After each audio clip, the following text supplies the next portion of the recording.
చూసి లావుల్లా ఇటు రోజులు ఎట్లున్నాయి అనుకుంటారు. ఇసుంటారమ్మంటే ఇల్లంతా నాదే అన్నట్టు తయారైంది. ఇగో గట్లున్నది ఈ తిరుమలరావు సంగతి. తాపి మేస్త్రి అంటే తెలుసు కదా, ఊళ్ళలో మేస్త్రి పనికి వచ్చి ఇక్కడ బిల్డప్ ఇచ్చి మొత్తం నా అంత వీరుడు లేడు సురుడు లేడు అని అబద్ధాలు చెప్పి ఆదిత్య సంస్థను నమ్మించి ఏం చేసిండు అనుకుంటాను. 251 కోట్లు ఇస్తానని 2021లో ఒప్పందం చేసిండు. నీకు తెలియదా?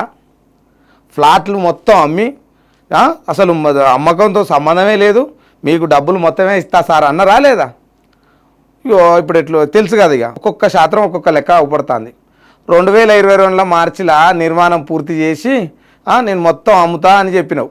అసలు కనీసం ఆ 2022లో కట్టినవా? 2022లో డిసెంబర్ 22 అడిగితే ఆదిత్య ఏమన్నది?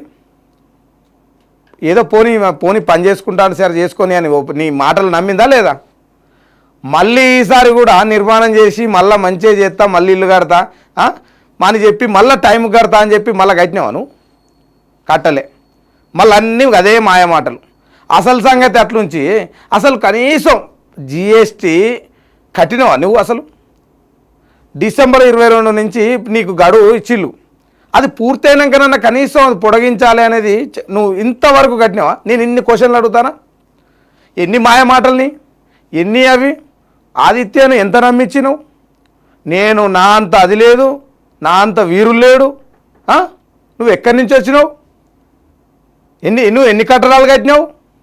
ఎక్కడన్నా నిన్ను నమ్మి ఇక్కడ ఇన్ని రోజులు ఈ హైదరాబాద్ మొత్తంలో ఎక్కడన్నా నువ్వు ఒకటి కట్టింది చూపెడతావా? నిన్ను నమ్ముకున్న వాళ్ళని ఎవరినన్నా నమ్ముకున్నట్టే ముంచుడే కదా నీ పని. కొంత కడతానని ఆదిత్య కంపెనీకి 75,16,00,000 2023లో చెక్కులు ఇయ్యరే? చెక్కులు ఇచ్చి నెలాఖరులోగా మొత్తం చెక్కులు ఇచ్చి సార్ అయిపోయింది ఇక నేను కొంటానా, ఇక అంత అయిపోయింది పైసలు వస్తానే అన్నావా లేదా? ఇవన్నీ నువ్వే చెక్కులు ఇస్తావు, నువ్వే చేస్తావు. మళ్ళీ తీరా చూస్తే అందులో చెక్ బౌన్సులు చేస్తావు. 75,16,00,000 చెక్ బౌన్సులు అయినాయి, నీకు తెలియదా? మిగిలిన 112 కోట్లతో అంటే బకాయిలు జిఎస్టీ వడ్డీ మొత్తం కలిపి సెప్టెంబర్లో చెల్లిస్తానని చెప్పలేను? నేను మొత్తం కడతా అని చెప్పుకోలేదా? ఒప్పుకోలేదా? ఇవన్నీ పక్కన పెట్టి జిఎస్టీ కట్టకుండా ఎగగొట్టుకుంటా అసలు నీ ఆస్తులకు సంబంధించి నీకు వచ్చేది ఎంత, నువ్వు ఎన్ని పైసలు పెట్టినావు? 50 కోట్ల పెట్టుబడి పెడితే నీకు ఎంత లాభం వస్తుంది? అసలు 50 కోట్లకు నీకు జిఎస్టీ ప్రభుత్వం ఆదాయం ఇట్లా కట్టేను ఎక్కడన్నా కట్టినావా? నువ్వు కట్టినే చూపెడతావా?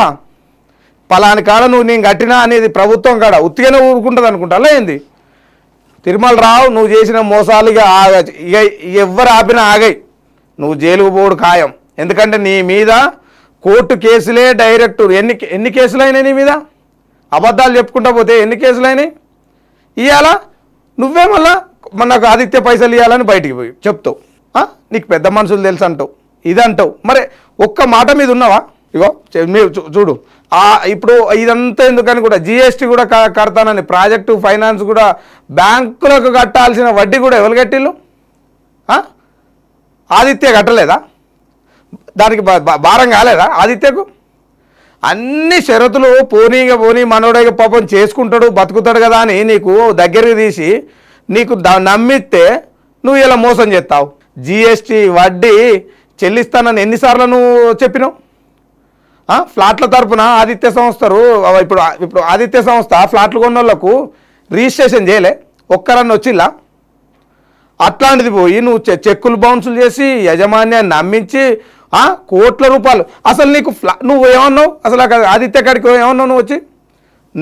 నేను అమ్ముతా, మొత్తం ఫ్లాట్లన్నీ నేనే అమ్ముతా అన్నావు. కస్టమర్ల కాడ పైసలు తీసుకొని వాళ్ళకు ఫ్లాట్లు ఇవ్వవు. మళ్ళీ ఇక్కడికి వచ్చి ఆదిత్య దగ్గరకు వచ్చి అబద్ధాలు చెప్పుడు. వాళ్ళకి డబ్బులు తీసుకున్నారని చెప్తే అయినా పోనీ అనుకొని వాళ్ళందరికీ కూడా రిజిస్ట్రేషన్ చేసిందా లేదా? అవకాశం ఇచ్చిన ఆదిత్య సంస్థనే మోసం చేసింది. చెల్లని చెక్కులు నువ్వు చెల్లని చెక్కులు ఇచ్చి ఇంకా నువ్వే నేను ఆదిత్య సంస్థ తప్పులు చేసింది అంటావు. ఒక్కటన్నా నీ నోట్లకెళ్ళి నిజం వస్తుందా? చేసేటి అన్ని లంగ పనులు ఇంకా ఆదిత్య మీదే మాట్లాడతావు. సుశీల్ లావులాగా ఇట్లనే ఉంటుంది. ఇగో ఇప్పుడు అటు రోజులు నమ్మేటట్టు లేవు, ఏం చెప్తాం మరి? తల్లుపాలు తాగి రొమ్ము గుద్దే తిరుమలరావు ఈ ప్రశ్నలకు ఒక్కటి ఇప్పుడు నేను చెప్పినా కదా, ఇన్ని ప్రశ్నలల్లో నువ్వు ఒక్కటైనా నీకు నిరూపించు, నీకు దమ్ముంటే. నువ్వు సంస్థ మీద బురద జల్లడం పక్కన పెట్టి సంస్థను ఇది నాకు డబ్బులు ఇవ్వాలని మళ్ళీ నువ్వే చెప్పడా? ఇది ఉన్నా అదిలే ఎక్కడన్నా కథ. ఇగో ఇట్లాంటి మోసగాళ్ళు ఉంటూనే ఉంటారు. మనం ఎప్పుడు జాగ్రత్త పడాలి. ఎందుకంటే నమ్మినాం కదా, నమ్మినందుకు నట్టేట ముస్తారా అని అంటారు కదా. ఇగో ఇదంతా చూస్తే అట్లనే ఉన్నది. ఎక్కడనో మేస్త్రి పనికి వచ్చినోడికి ఇన్ని కోట్లు ఎట్లా వస్తాయి చెప్పులుల్లా. జీవితాంతం మనం కష్టపడితే ఒక ఇల్లు కట్టుకుంటే మహా అది ఎక్కువ. ఇలా కోట్ల రూపాయలు అలా విల్లాలలో ఉంటాను. ఎక్కడి నుంచి వచ్చినాయి నీకు? ఎంతమందిని మోసం చేసినావు? ఒక మేస్త్రి 2 కోట్లు 3 కోట్లల్లో ఉండే ప్లాట్లలో ఉంటావు అంటే ఎంతమందిని మోసం చేసుకుంటా నువ్వు ఇవాళ ఆదిత్య సంస్థ మోసం చేసిందని బయట చెప్తావు. చూడులయ్యా, ఇట్లాంటి వాళ్ళు ఉంటూనే ఉంటారు అక్కడక్కడ. జాగ్రత్త జరా. ఇసుంటారు అమ్మంటే ఇల్లంతా నాదే అనే రకాలు ఇట్లాంటి వాళ్ళే. అవి శాస్త్రాలు ఉత్తిగానే రాలే కదా. అందరు జాగ్రత్తగా ఉండాలి.